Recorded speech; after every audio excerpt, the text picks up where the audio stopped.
All right, guys, I'll just wait a minute and then we'll jump into these questions. So, we've had quite a few people shoot through some questions, which is awesome. So, I'm just going to see, I'll go through them anyway. And then, yeah, if there's any extra ones which you guys want to ask as well, feel free to just shoot it in a comment section below.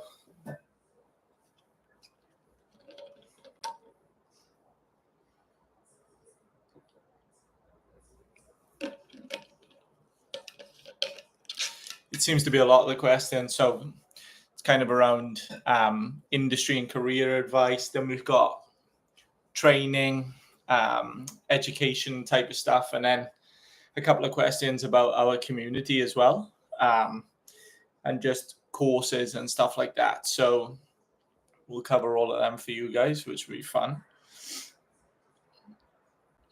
But yeah, this should go for about 30 minutes. I'm trying to keep it nice and short for you guys so you don't get too bored.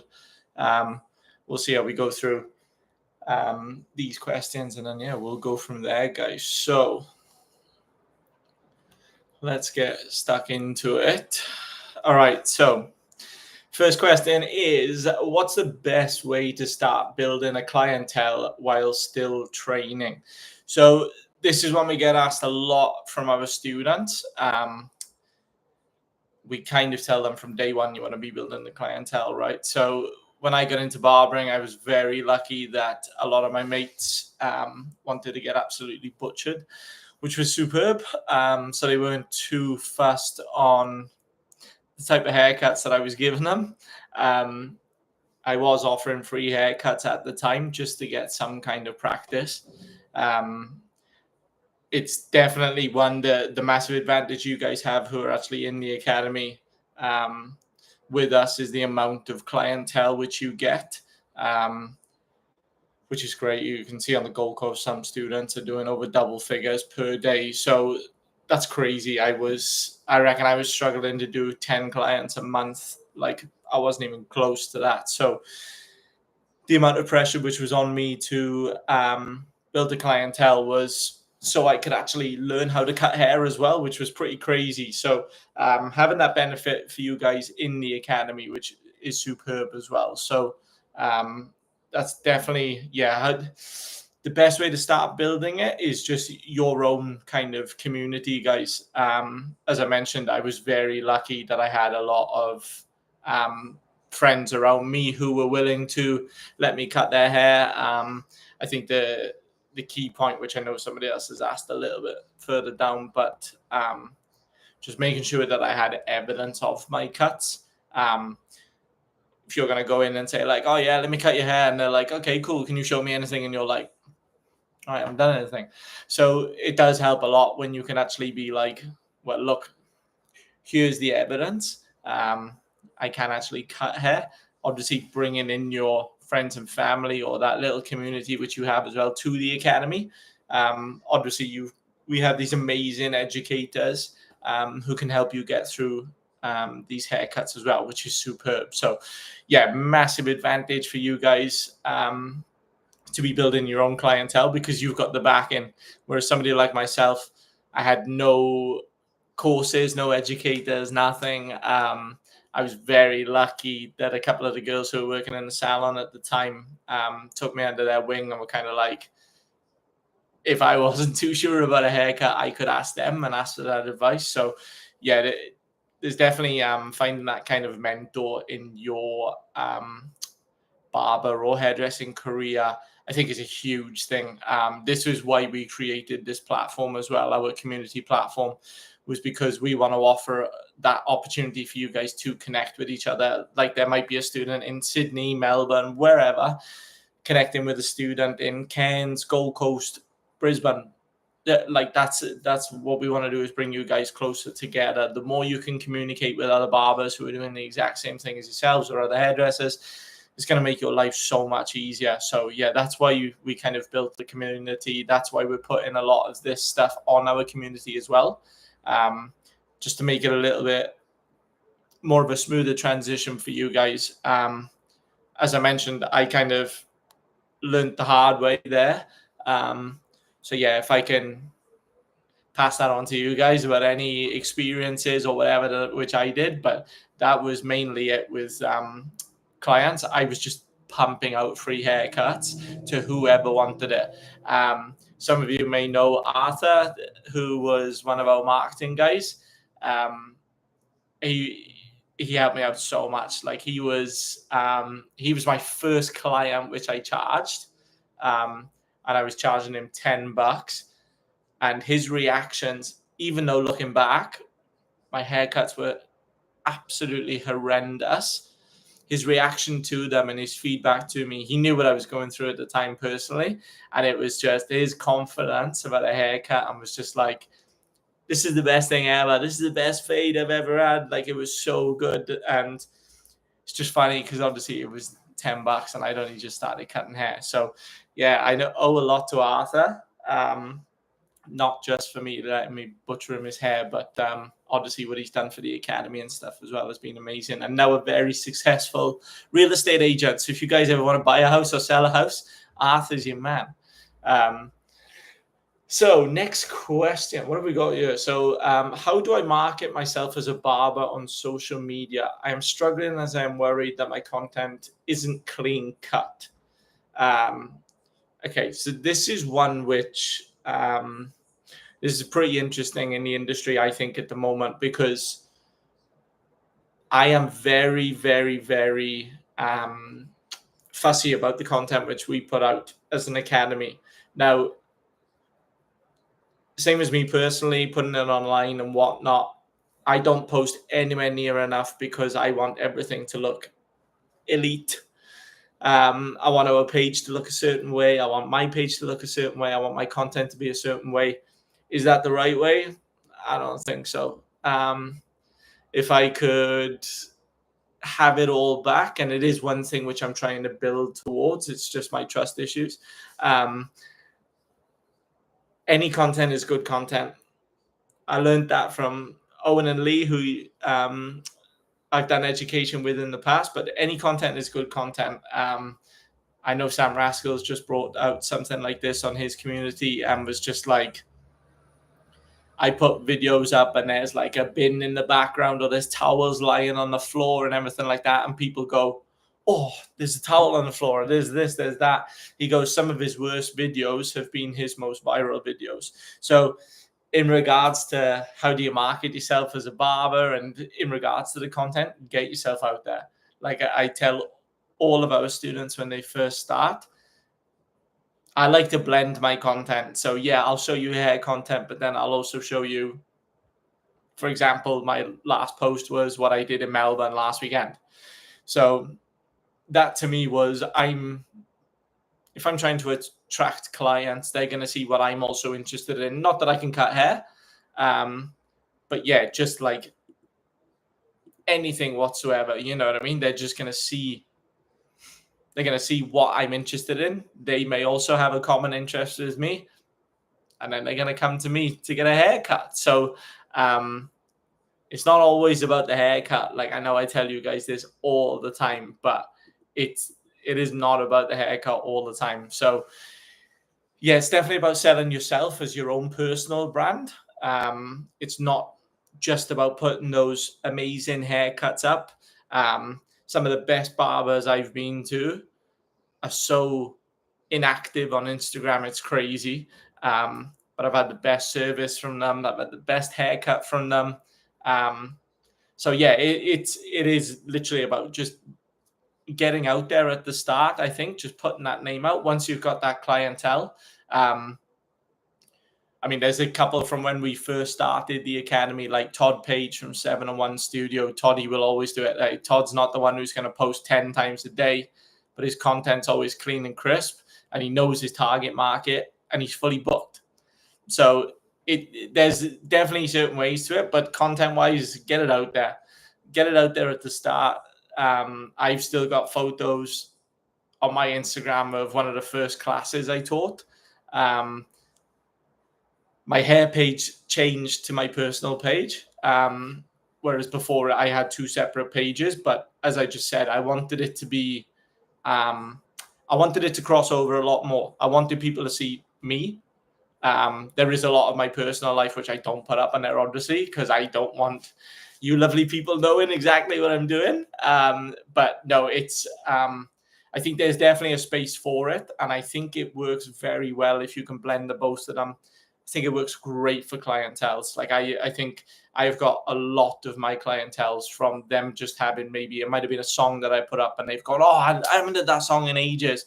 Boom, instantly the connection, and then we're on to a winner. So that's definitely one thing. And with the content as well, it's just got to grab the attention. So you've got to grab the attention of the people scrolling. Imagine how many times or how many photos or videos or whatever you're scrolling through and literally seeing it.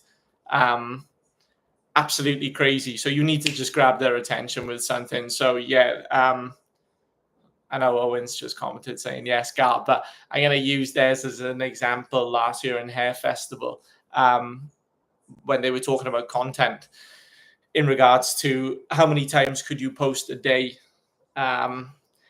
and how many times could you post a week, for example. And a lot of people were like, oh, I struggle to post a couple of times a week and stuff like this. And again, I think my biggest thing there was I wanted it to be the most elite content ever.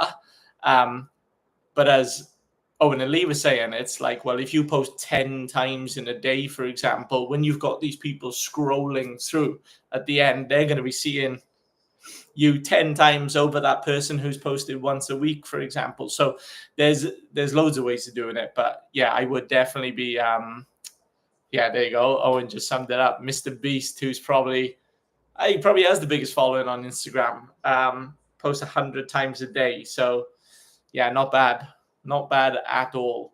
Owen and Lee be close to that, I reckon. Maybe 99, maybe. All right, let's go on to this next question. What are the biggest mistakes new barbers make when starting out? So this one's a tricky one. I don't want to go into.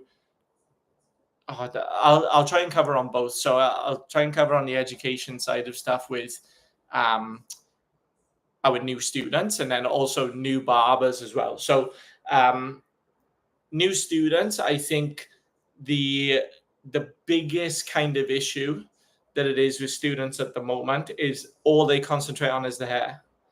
I think that is our biggest thing. We have so many people in our industry who are amazing at cutting hair, but struggle at everything else. I'll be the first one to tell you, I am not the best barber in Australia. I will tell you that for free. I'm probably not the best barber in this house at the moment, but I can do this. I can talk to people. People want to have a chat, and I know I can cut their hair the way that they want, and I can give them a good service. They'll leave happy. That's the main thing.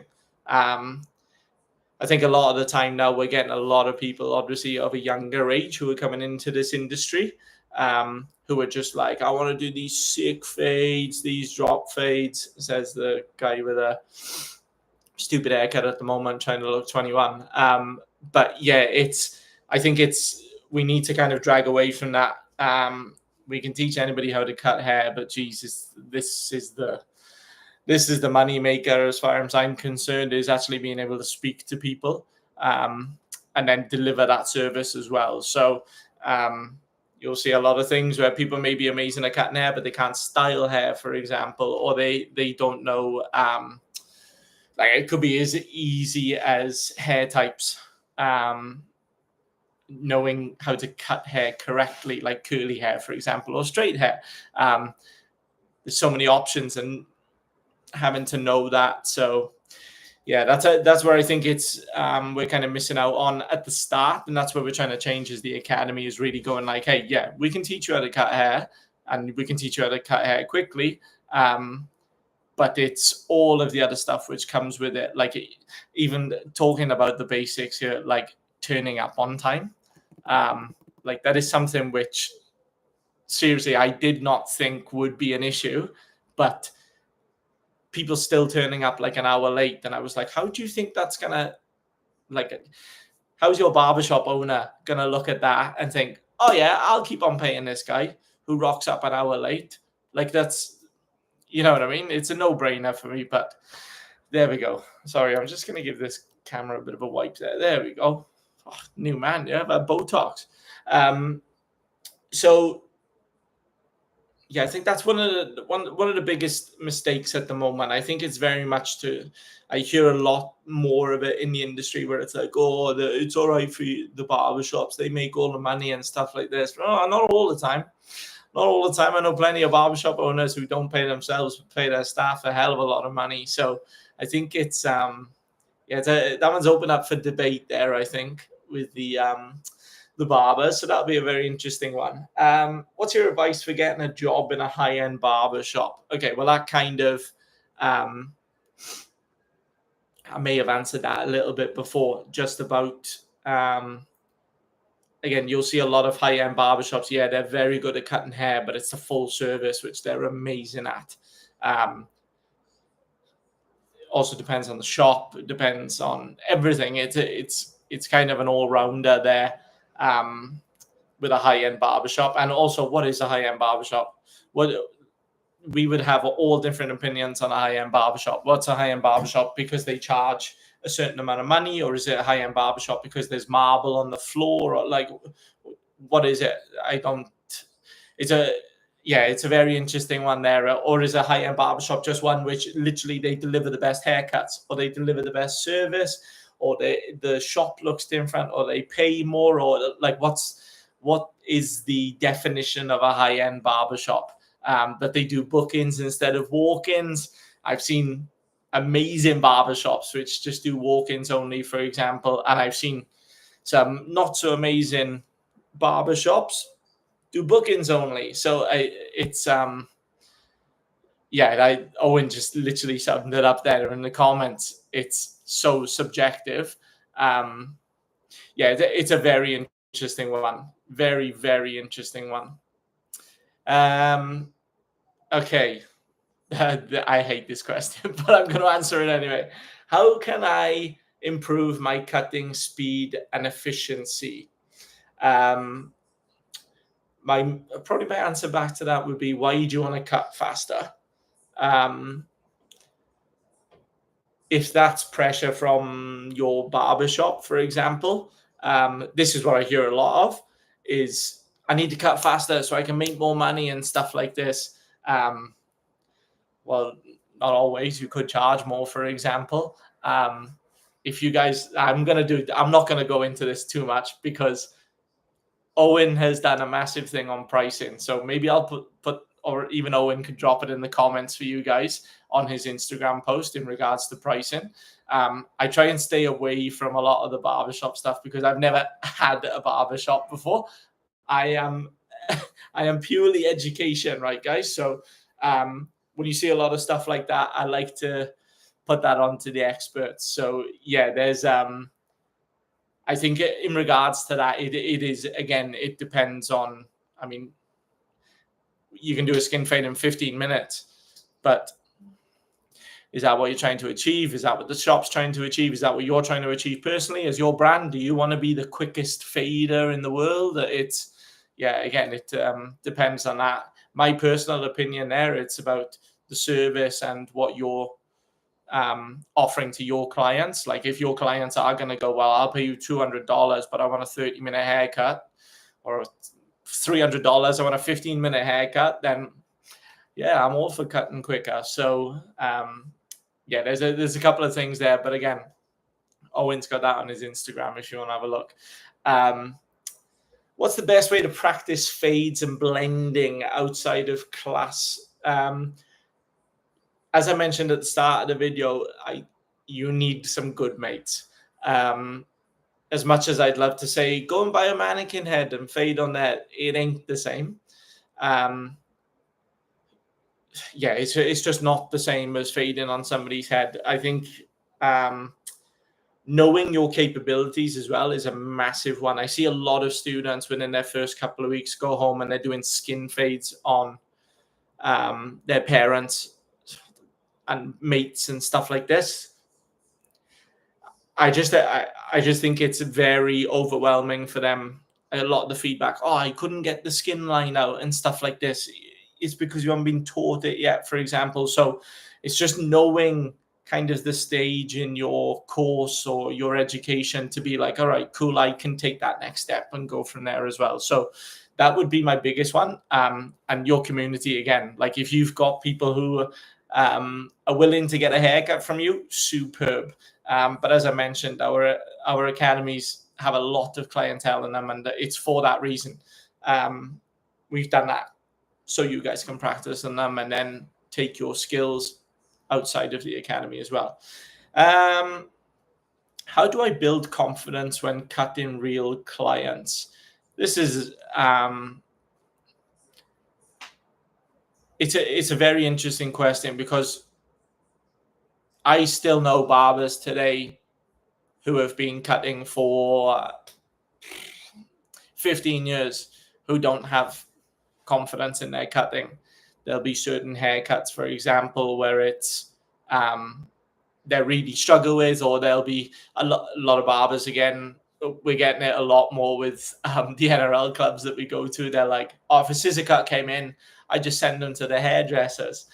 Well, yeah, that's great. But if it's your barbershop and you can make money off that cut, you're going to do that cut. So I think it's, it's a very interesting one there with the confidence. I think, again, that just comes back to education. Being taught correctly in it will give you that confidence. There'll be I'll tell you one thing, for example, like braiding. I've never been taught in braiding, so I have no confidence in braiding. I'll give it a bash, don't get me wrong. But if somebody said to me, hey, I need you to teach a class on braiding, my confidence would be not so high. So yeah, there's I think, again, it comes back to education. That's very cliche of me to say in regards to that, because we are education, but I think that's what we're missing out on in this industry. It just seems to be the case of like, okay, I don't know how to do long hair, for example. I'll watch a YouTube video and then I'll just give it a bash, which is fine. But then there's people out there who are giving you step-by-step tutorials. Like there's so much options there for education, which you can go through, plus face-to-face, online. Like, even, I know this sounds ridiculous, but I was so lucky starting hair that I had so many people that I could message in regards to haircuts. That's what we're trying to build in the academy at the moment, is that you can reach out to your educators, you can reach out to experts in the industry. Like, I'm sure Owen won't mind me saying, but like when I was cutting hair, I would message Owen and be like, what's your thoughts on this? Or like, hey, I'm struggling with this. Who do you think I should look at and whatnot? Because Owen was giving me recommendations on certain stuff to be like, oh, well, go and see this guy's work, go and see that guy's work, or whatever. So same as Lee. Lee would do exactly the same. Longer hair was one thing I always wanted to learn. So Lee would be like, oh, I've been watching this guy recently. He's amazing. Have a look at his videos, for example, and stuff like that. So I think a lot of this has come back to the education and mentorship. And I think it is so key to have a mentor. Like, you guys are very lucky in the academy at the moment. You've obviously got your mentors, but as soon as you step foot out of the door and you're qualified, who's your mentor then? And I think that's the biggest thing. It's very cliche of us to say like, oh, you're always learning. We continue to learn and stuff like this, but it's so true. Like I'm learning stuff off the students. Like it's crazy the amount of people who you can learn from, and it could be the smallest little things. So yeah, that would be my number one thing there in regards to building confidence. Definitely the education side of it. Educate yourself in the stuff which you're lacking confidence in. I think that's a huge one. And then obviously practice makes perfect. So, okay. What's one skill that separates a good barber from a great barber? Being able to talk to their client, consultation. I think consultation's a huge one. I see it so many times that somebody will just walk into the chair and go, same again? Or like, they'll just be like, what do you want? High skin fade. Okay, perfect. So what is a high skin fade? Can anybody tell me what a high skin fade is? And then if somebody, I always do this one in class. I say like, can you show me what a high skin fade is? And they'll go, yeah, around there. And I go, oh, cool. I think a high skin fade's down here. And then they look at me and go like, huh? And I'm like, well, that again, nobody ever gave a rule on a high skin fade has to be directly here. You know what I mean? It's very much that consultation with your client. Again, I'm using Owen and Lee a lot here, but the one where it's like, okay, cool. Well, show me how much skin you want to see on the side of your head, and they'll go, oh, just to there, perfect, sweet. Leave me with the rest. You know what I mean? So it's that kind of thing, and communicating with your client and actually being on the same page as your client. The amount of times I see a barber do a haircut, and then they're like, good, and you can see the clients looking in the mirror going like, huh, like that. So I think it's very much that consultation at the start. They shouldn't have to be like, oh, is that good? Like that constant asking throughout the haircut. I think that then leaves it up to the client to be like, hang on, does this guy even know what he's doing? If he's asking me all the time, I've never cut hair before. What's he asking me for? What's she asking me for? To just be like, that's why I think that consultation is such a key thing at the start, to be like, cool, you tell me, like, show me exactly how much length you want taken off. Cool, that, right. Leave it to me. Happy days. At the end, when you're paying, superb. None of this like, is that length okay with you? It puts doubt in their mind and gives them the option to go, actually, no, that's shit. I'm not happy with that. So I think there's a couple of techniques there which I think really need to be worked on. And I think consultation is such a huge thing. I mean, you could go on consultation for weeks and weeks and weeks about how to do it. So yeah, it's very interesting. Cool. What do we got here? So Ace, so true. Ask questions if you are never willing to be foolish beginning, you'll never become a graceful master. Oof, Ace. I love that. Ace, freshly qualified from the academy as well, so he's absolutely smashing it with the boys at Boy Barbershop, who I can actually see out of my window here, which is pretty cool. Rona, what makes a great educator / mentor? This is a very good question. So there's a couple of things I'll say here, which they may not be the right things, but I'm just going to say them anyway, right? So I think the number one thing about being a mentor is communication.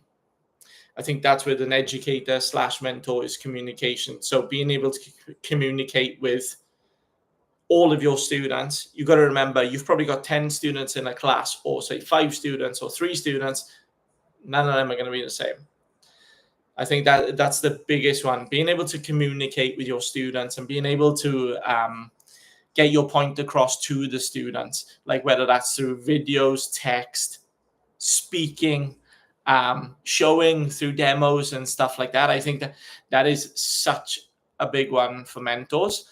I think a huge one as well is kind of being open with your students and telling them the kind of battles which you've had, telling them about the experiences which you've had as well. I think that is a huge one which we don't touch on enough as a company. What our trainers and educators have done in the past and what they're doing now currently while training our students, I don't think we touch on at all, which is stuff which we're coming on too soon as well, which I cannot wait to show everyone. But yeah, my personal opinion is communication. Being able to communicate with every single person who's in that class, so they don't feel left out, so they feel like they're actually learning something. Education is such a hard thing to do, and I say this all the time. It's like, this is what pisses me off about this industry, that everybody just thinks they can educate. Sadly, that's not the case. I see it all the time. A lot of people will freeze in front of a class. I'll see a lot of people who they may have. I'll give you a good example. I saw an educator last year who there was a class. And again, this was nothing against the educator. This is just something I've observed because I've been doing it for a certain length of time. And I know that because I've been there as well. But they had a class of 10 people. There was 8 people in the class who would have been 30, late 20s, early 30s. 2 students in the class who were 16-year-olds. So try explaining something to a late 20s, early 30s and then a 16-year-old, completely different, right? And I mean that in the greatest respect possible, but it is different. There's going to be, if you're relating stuff to maybe life experiences of, oh, when you're getting up and getting ready to work, you're doing this, you're doing that. Well, this person may know. This 16-year-old may have only known about going to school and stuff like that. So I think, I think getting that across to a student is the hardest thing ever. So I think, that would kind of be my biggest thing is communication. Just literally, you may not be the best. We'll use it for hair. You may not be the best in that trade. And this is where I tell everyone, again, like what I said earlier, I ain't the best at cutting hair. I am certainly not the best at cutting hair. There's a reason why I don't go for Barber of the Year awards and stuff like that. But I can tell you exactly how to do it. And that is the biggest way of doing it. So the communicating that over to people, I think, is the biggest kind of aspect of it. All right, cool. I've gone over time. You're already blabbering, but I'll keep on going. So we have, how can I get more hands-on experience outside of training sessions? So this is one where we're trying to change up as well in regards to a lot more of our workshops. We've done masterclasses and stuff like that as well. So obviously our educators are going to be doing online masterclasses, which will be unreal, which you'll have access to in our community. But then also there'll be face-to-face classes. So Ronan's got one coming up on the 17th of March, St. Paddy's Day. So I can't wait to see how steaming he's going to be for it.